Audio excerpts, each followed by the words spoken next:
Bumili tayo guys ng asin. Ito. Iaabono natin sa mga dwarf coconut na tinanim natin. Yung dito banda, naabonuhan ko na yun ng isang araw.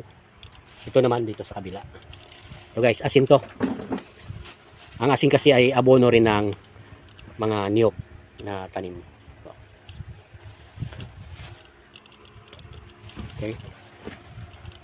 Katulad dito. Niyog yan. Bunuhan natin.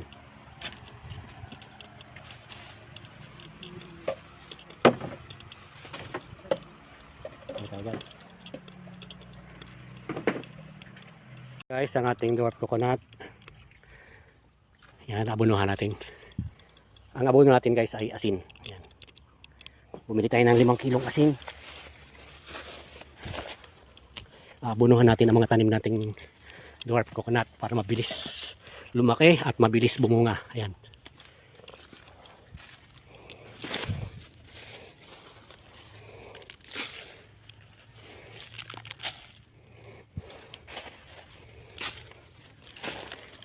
Okay.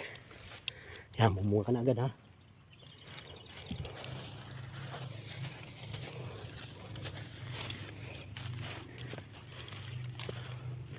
Ito, medyo dumahilig ang ating dwarf coconut. Ayan. Aabunuhan natin. Yan. Ang abono guys ng niyog ay pwedeng asin lang. Yan.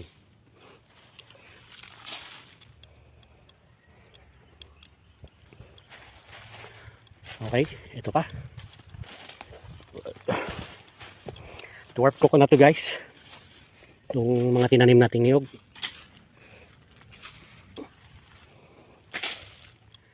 Ayan. Para mabilis siyang bumunga.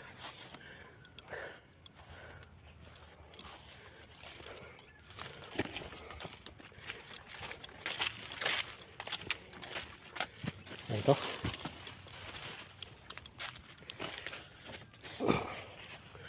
Dwarf coconut.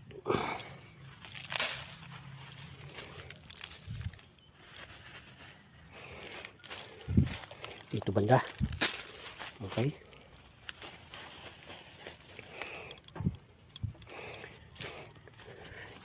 Itong isa guys, mas mabilis lumaki. Parehong 3 years lang to, pero magtataka ka. Mabilis lumaki itong isa oh.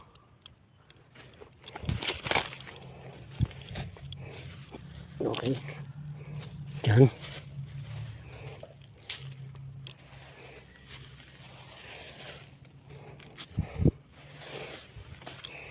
Ito, tamo.